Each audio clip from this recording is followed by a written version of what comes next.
എനിക്ക് അങ്ങനെ ഞാൻ കോൺഷ്യസ് ആണ് ദേഷ്യം വരുമ്പോൾ ഞാൻ അത് ചിലപ്പോൾ ഇങ്ങനെ ആയിരിക്കാം അങ്ങനെ ആയിരിക്കാം. ഞാൻ ശബ്ദം ഉയർത്തില്ല എന്നല്ല, നമ്മൾ ഒരിക്കലും അങ്ങനെ ഒരു പഴംപുഴുങ്ങി ആവാനും പാടില്ല.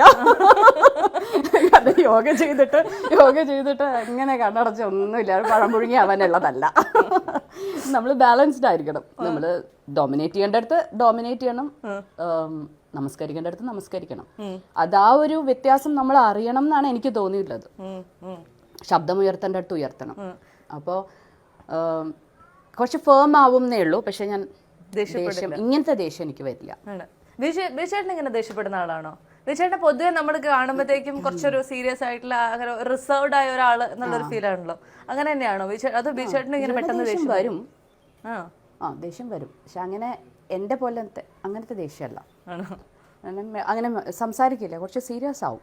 പിന്നെ ചേച്ചിയുടെ ഞാൻ വളരെ നോട്ട് ചെയ്ത കുറച്ച് കാര്യങ്ങൾ എന്തൊക്കെയാണെന്ന് അറിയോ? ചേച്ചിയുടെ ഒരു ഡ്രസ്സിങ് സ്റ്റൈല്, ചേച്ചിയുടെ ആക്സസറീസ്, ഇതെല്ലാത്തിനും ഭയങ്കര പ്രത്യേകത. ഇന്ന് തന്നെ ഈ മാലയൊക്കെ കണ്ടിട്ട് ഞാനിങ്ങനെ ആദ്യമായിട്ടാണ് ഞാൻ ഇങ്ങനെ ഓർത്ത് നോക്കിയിരിക്കുക. പിന്നെ ഞാനത് ഇന്റർവ്യൂവിന് മുന്നേ ചോദിക്കാഞ്ഞത്, അപ്പൊ പിന്നെ ഇന്റർവ്യൂവിന് ചോദിക്കാനുള്ള ഒരു ക്വസ്റ്റ്യൻ മിസ് ആയാലോ എന്ന് വിചാരിച്ചിട്ടാണ്.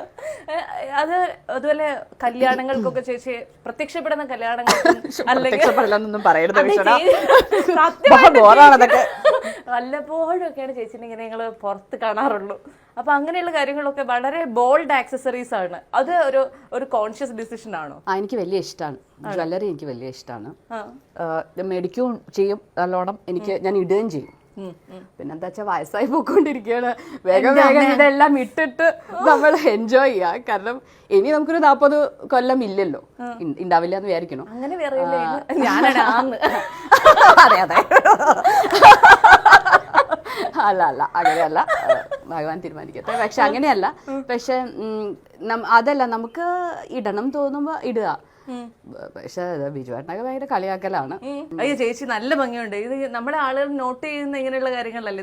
പക്ഷെ എന്റെ ഇത് കുറച്ച് ഓവറാന്ന് എനിക്ക് തന്നെ അറിയാം. അതാണെങ്കിൽ തന്നെ എനിക്ക് ഒന്നുമില്ല, ഞാൻ ഇടും. ഞാൻ എന്തായാലും ഇടും. ബിജുവേട്ടനൊക്കെ നല്ലോണം കളിയാക്കും.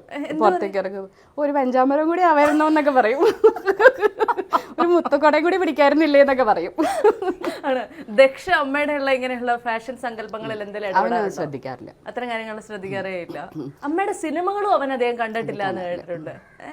അത് ഇപ്പോഴും അങ്ങനെ തന്നെയാണോ? അത് കുറെ വർഷം മുൻപാണ് ചേച്ചിയുടെ ഇന്റർവ്യൂസ് ഒക്കെ കണ്ടിട്ടുള്ളതിൽ ഇങ്ങനെ പറഞ്ഞു കേട്ടേക്കുന്നത്. ഇപ്പോഴും അങ്ങനെ തന്നെയാണോ?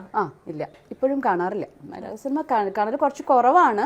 പിന്നെ ഇപ്പോഴത്തെ ഈ പ്രായം എന്ന് പറയുന്നത് ഇവർ ഈ ഫ്രണ്ട്സ് ഒക്കെ കൂടി പോയി ഇങ്ങനത്തെ ഓരോരോ മൂവീസ്, ഈ ഡോക്ടർ സ്ട്രേഞ്ച് അങ്ങനത്തെയൊക്കെ ഓരോരോ മൂവി, അവഞ്ചേഴ്സോ അങ്ങനെയൊക്കെയുള്ള സിനിമകൾ കാണാനാണല്ലോ താല്പര്യം.